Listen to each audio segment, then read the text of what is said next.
नमस्कार दोस्तों, एक बार फिर से आपका स्वागत है एस काशी यूट्यूब चैनल पर।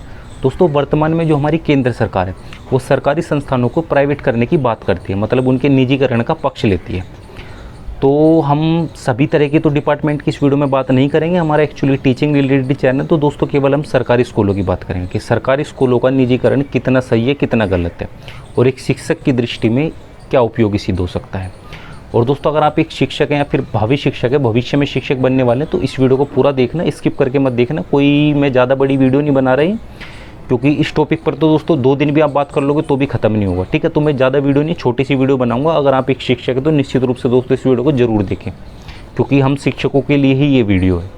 तो दोस्तों, आजकल आपको सोशल नेटवर्किंग या फिर सोशल मीडिया पर इस तरह की काफ़ी सारे फोटोज़ देखने को मिल रहे होंगे, जिसमें एक शिक्षक या शिक्षिका सो रहे होते हैं। ठीक है, क्लास चल रही होती है, उसमें आराम से वो सो रहे होते हैं और उसके नीचे टैगलाइन लिखी होती है कि जैसी ये उठेगी या फिर जैसी शिक्षक उठेगा तो सबसे पहले निजीकरण का विरोध करेगा। इन्हें सोने के 60,000 रुपये, 50,000 रुपये चाहिए, सैलरी 40,000 रुपये सैलरी चाहिए। इस तरह की सोशल मीडिया, सोशल नेटवर्किंग में आपको काफ़ी सारी वीडियोज़ या फिर फोटोज़ देखने को मिल रही होगी।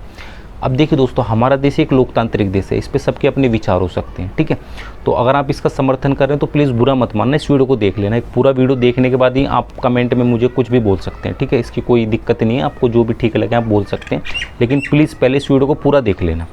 दोस्तों, जब हम सरकारी स्कूलों के निजीकरण की बात करते हैं तो भारत में हमें शिक्षा के क्षेत्र में जो भी समस्या देखने को मिल रही है, तो ये उस समस्या का समाधान नहीं है, उस समस्या से हमारी सरकार भाग रही है। मतलब सरकारों से समस्या का समाधान नहीं हो रहा, इसलिए अपना पल्ला झाड़ रही है। अब भारत की जनता ने इन्हें वोट देकर इस लायक बनाया, जितने भी सरकारी स्कूल हैं उनके अध्यक्ष बन गए। ठीक है, इनके अंतर्गत ही सारी सरकारी स्कूलों की कार्यप्रणाली चलती है। जैसे आदेश करते हैं, जैसे नियम बनाते, सब इनके अनुरूप होता है। तो जनता ने इसलिए इन्हें इस लायक बनाया था ताकि जो हमारी शिक्षा व्यवस्था है उनमें सुधार कर सकें। लेकिन इन्होंने क्या करा, इन्होंने तो अपना पल्ला झाड़ लिया, तो बेच रहे हैं उसे। अरे भाई, अगर तुम अपनी संपत्ति बेच दोगे तो दोस्तों फिर हम कैसे इन पर यकीन कर सकते हैं। जो इनकी खुद की संस्था है वो इनसे नहीं संभल रही है। ठीक है, इसलिए उन्हें बेच रहे हैं। बेचने का मतलब दोस्तों निजीकरण कर रहे हैं, मतलब वो सरकार की तो संपत्ति है ही नहीं। अब एक बार सरकारी संपत्ति जब है ना, जब तक सरकारी है, एक बार वो प्राइवेट हो गए तो सरकार की कैसी संपत्ति हो जाएगी। बस सरकार तो फिर उसे मान्यता ही देगी और कुछ टैक्स वैक्स लेगी उससे, लेकिन जो अभी पूरा का पूरा अधिकार सरकार का होता है सरकारी स्कूल पर, वो तो अलग हो जाएगा ना। ठीक है, खुद से तो इनसे वाले काम हो नहीं रहे, दूसरों पे थोप रहे, उनसे उम्मीदें लगा रहे हैं। मतलब जो हमारी सरकारी जो हमारे सरकारी स्कूल हैं प्राइवेट कर देंगे। ठीक है, प्राइवेट करने के बाद, जो प्राइवेट होने के बाद इसमें सुधार हो जाएगा। ठीक है, और दोस्तों ये सुधार खुद नहीं कर पा रहे, खुद तो इनके बस की कुछ है नहीं। ठीक है, खुद तो हाथों पर खड़े कर दे, भाई तो इसे तुम ही संभालो। तो दोस्तों जब खुद से नहीं हो रहा, जब इन पर पावर है, सब कुछ है, तो दूसरों से कैसे उम्मीदें लगा सकते हैं इस चीज़ की। दोस्तों मैं आपको एग्जाम्पल देकर समझाता हूँ। मानकर चलो आप एक शिक्षक हो, ठीक है, और किसी क्लास को पढ़ा रहे हो। अब दोस्तों क्लास में कुछ बच्चों को तो आप मैनेज कर पा रहे हो, कुछ नालायक बच्चे हैं आप उन्हें मैनेज ही नहीं कर पा रहे हो। ठीक है, तो इसका मतलब ये थोड़ी कि आप उन्हें ये बोल दो कि भाई हमारे स्कूल से नाम कटवा के चले जाओ, अपना पल्ला झाड़ लो कि भाई हमारे बस की तुम्हें संभालना नहीं है और तुम हमारे स्कूल से नाम कटवाओ, जाके किसी भी स्कूल में एडमिशन ले लो, लेकिन अपना पल्ला झाड़ ले, हमारे स्कूल में मत आना बिल्कुल भी। ऐसा तो नहीं कहोगे आप। उन बच्चों के साथ आपकी क्या समस्या हो रही है, क्यों इतने नालायक है, क्यों नहीं समझ रहे, क्यों उनका ध्यान पढ़ाई पर नहीं है, आप इस तरह का अवलोकन करोगे, उनका क्रियात्मक अनुसंधान करोगे, समस्या की जड़ तक जाओगे, तभी तो आप उसका निवारण निकाल पाओगे। या उन्हें ये बोल दो कि भाई हमारे स्कूल से निकल जाओ तुम, ये तो दोस्तों बिल्कुल भी सही नहीं है। वर्तमान सरकार हमारी यही चीज़ कर रही है, उनसे वो वाली चीज़ समझ नहीं रही, उसे समस्या को दूर करने की बजाय दोस्तों वो क्या कर रहे हैं, उसे बेच रहे हैं। मतलब ये बोल रहे हैं कि भाई हमारे बस की है ही नहीं, अपना पल्ला झाड़ रहे हैं और दूसरे से उम्मीद कर रहे हैं कि भाई एक बार प्राइवेट हो जाएगा जब सही हो जाएगा। अगर किसी सरकारी स्कूल में समस्या उत्पन्न हो रही है, चाहे छात्र को लेकर हो, चाहे शिक्षा को लेकर हो, चाहे शिक्षक को लेकर हो, तो उस समस्या का समाधान करो ना। वो तुमसे समस्या संभाल ले, इसका मतलब ये थोड़ी तुम सरकारी स्कूल को ही बेच दोगे, उसे ही प्राइवेट कर दोगे, उसका ही निजीकरण कर दोगे। भाई उस समस्या का समाधान करो, क्योंकि सरकारी डिपार्टमेंट तो तुम्हारा ही है ना, सरकार तुम चला रहे हो, लोगों ने तुम इस काबिल बनाया कि तुम सरकारी डिपार्टमेंट चला सको। अब तुमसे वो चीज़ चल नहीं रही तो तुम उसे बेच रहे हो, निजीकरण कर रहे हो उसका। चलो एक बार के लिए मान भी लेते हैं कि सरकारी स्कूलों का निजीकरण हो गया, उन्हें प्राइवेट कर दिया, तो प्राइवेट करने के बाद उन्हें भगवान थोड़ी चलाएगा तो आप और हमारे जैसा इंसान ही ना, सरकार जैसा इंसान ही ना, वो भी तो नई नई योजनाएं बनाएगा, नए नए नियम बनाएगा। जब वो उसका संचालन कर सकता है, नई योजना नई नियम बना के, जैसे कि ये सरकार मानती है वर्तमान समय की कि प्राइवेट करने के बाद उसमें सुधार हो जाएगा। अब वो सुधार, उसके पास कोई संजीवनी बूटी थोड़ी है जो उस प्राइवेट संस्था को चलाएगा, वो भी तो आप ही और हमारी तरह इंसान ही है ना। वो भी नए नियम बनाएगा, नए रूल बनाएगा, नई योजनाएं बनाएगा, जिस भी तरह से बनाएगा। तो जिस तरह से योजना नियम बनाकर वो उसमें सुधार कर सकता है, कि सरकार नहीं कर सकती क्या? सरकार इतनी कैपेबल नहीं है क्या? अगर सरकार इतनी कैपेबल नहीं है तो सत्ता में आई क्यों फिर? अगर इनसे संभल ही नहीं रहा, इनसे योजना नहीं बनाई जा रही, इनसे समस्या को समाधान नहीं हो रहा, तो सरकार सत्ता में क्यों आई? बस इसलिए है कि धार्मिक मुद्दों पर बात कर रही है, जातिगत मुद्दों पर बात कर रही है, बस इसीलिए सरकार में आई क्या? और कोई देश में चीज़ नहीं है हमारे? इन्हें ये लगता है निजीकरण कर देंगे तो निजीकरण करने के बाद भगवान आएंगे उसे चलाने स्कूल को, इसलिए वो सही हो जाएगा। भाई निजीकरण करने के बाद भी उसे इंसान ही चलाएंगे।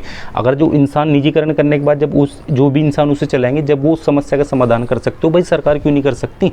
इंसान तो दोनों एक ही है ना। और मेरे हिसाब से सरकार के पास ज़्यादा योजनाएं होंगी, सरकार के पास ज़्यादा कैपेबल लोग होंगे उस प्राइवेट संस्था की अपेक्षा। जब हम अपने देश भारत की बात करते हैं तो यहाँ जो सरकारी स्कूल और प्राइवेट स्कूल, इसमें ज़मीन आसमान का फ़र्क आपको देखने को मिल जाएगा। ठीक है, तो जनता हमारे देश की ये उम्मीद करती है, जितने भी शिक्षा मंत्रालय हुआ है या फिर जो भी हमारे शिक्षा मंत्री हैं, उनसे ये उम्मीद की जाती है कि जो सरकारी स्कूलों का जो स्तर है ना, वो बढ़ाया जाएगा। मतलब उसमें सारी फैसिलिटीज़ दी जाएंगी। मैं ये नहीं कह रहा जितनी प्राइवेट स्कूल में फैसिलिटीज़ देखने को मिलती है इतनी मिले, लेकिन जितनी मिल रही है दोस्तों उसमें सुधार तो किया जा सकता है। अब उसका मतलब ये थोड़ी सा प्राइवेट ही बना दोगे तुम यार, तो फिर तुम हो किस काम के लिए सरकार में, जब तुमसे समस्या को समाधान नहीं हो रहा, और वो भी शिक्षा जैसी समस्या को लेकर। दोस्तों जब हम KVS की बात करते हैं, केंद्रीय विद्यालय संगठन, जो इसके स्कूल्स होते हैं, उसमें आपको कहाँ समस्या देखने को मिलती है? उसमें रेयर ही चांस होंगे कहीं आपको शिक्षक सोता हुआ देखने को मिल जाएगा। उसमें भी तो सारे के सारे शिक्षक या फिर सारे के सारे एम्प्लॉय कर्तव्यनिष्ठ हैं, वो भी तो अपनी कर्तव्यनिष्ठता के साथ अपना कार्य पूरा कर रहे हैं। तो वहाँ ऐसे क्या नियम है? तो ये नियम, ये जो राज्य स्तरीय स्कूल है जहाँ पर टीचर्स, मतलब ये बोलते हैं कि टीचर्स मजे, एक्चुअल में होता भी है वो वाली चीज़। ठीक है, टीचर्स मजे मार रहे हैं, ज़्यादा वर्कलोड नहीं होता, ये नहीं होता, वो नहीं होता। तो KVS भी एक सरकारी संस्था है, और जो राज्य स्तरीय के स्कूल हैं ये भी तो एक सरकारी संस्था है। तो जो KVS में नियम बना रखें वो इसमें भी तो बना सकते हैं। जैसे KVS स्वायत्त संस्था है, और वो अपने अकॉर्डिंग मतलब जैसे भी वो नियम बनाते हैं, लेकिन बढ़िया है। आप देखोगे KVS में कोई भी आपको टीचर, देखो हर टीचर के पास वर्कलोड होगा एक तो, ठीक है, और कोई भी टीचर आपको ऐसा नहीं मिलेगा जो फ्री होगा, कुछ ना कुछ काम में लगा रहेगा। रेयर ही चांस होंगे कोई आपको ऐसा टीचर मिल जाए।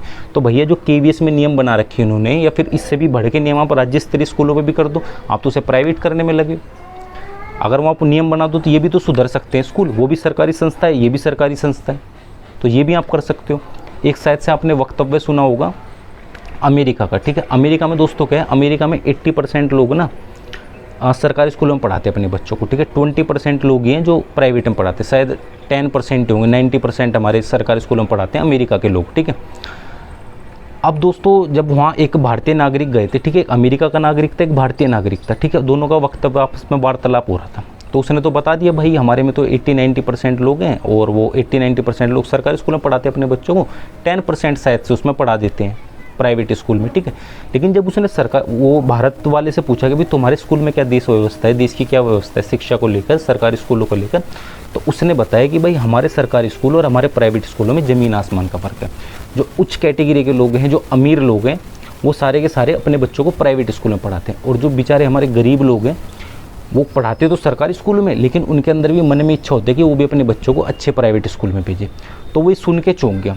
तो प्राइवेट स्कूल ऐसी क्या फैसिलिटीज़ देते हैं जो तुम्हारी गवर्नमेंट नहीं दे पाती, तुम्हारी सरकार नहीं दे पाती? सरकार इतनी ज़्यादा निर्बल है क्या, इतनी ज़्यादा नाकामयाब है क्या, इतनी ज़्यादा नकारात्मक है क्या, या फिर आर्थिक रूप से इतनी ज़्यादा कमज़ोर है कि मतलब प्राइवेट स्कूल वाले तो पूरी फैसिलिटीज़ दे रहे हैं, जिसमें शिक्षकों को सैलरी कम मिलती है, उन पर अच्छे एडवाइज़र भी नहीं होते, जब जाके वो अच्छी फैसिलिटीज़ दे रहे हैं, सब कुछ दे रहे हैं। लेकिन जब हम सरकारी स्कूल की बात करते हैं तो भाई सरकार के पास तो सब कुछ है, देसी सरकार चलाती है हमारा, इनके पास अच्छे एडवाइज़र हैं, और शिक्षा में अच्छे अच्छे बदलाव करने के अवसर है इनके पास, हर चीज़ है इनके पास। तो फिर क्यों नहीं कर पा रही सरकार? इतनी नकारात्मक कैसे हो सकती है सरकार, इतनी नाकामयाब कैसे हो सकती है सरकार? ऐसा उसने बोला। तो दोस्तों ये सोचने वाली बात है, जो लोग प्राइवेट स्कूलों को चला रहे हैं जब वो कामयाब है तो हमारी सरकार नाकामयाब कैसे हो सकती है? ये सोचने वाली बात है।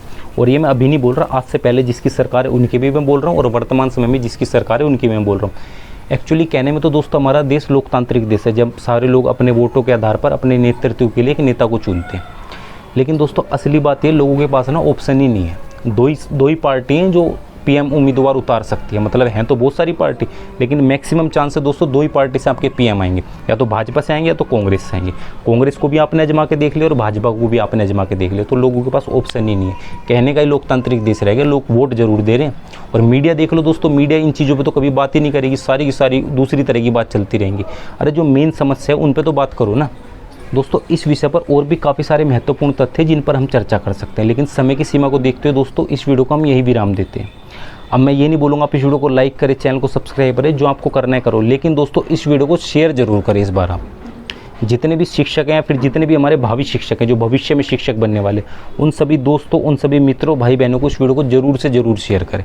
बाकी इसके अलावा अगर आप जिन्हें शेयर करना चाहें उन्हें भी कर सकते हैं, लेकिन दोस्तों शिक्षकों को जरूर शेयर करें इस वीडियो को। तो बस दोस्तों फिलहाल के लिए इतना ही, मिलते हैं अपनी अगली इसी तरह की इंटरेस्टिंग वीडियो में। तब तक के लिए जय हिंद, वंदे मातरम।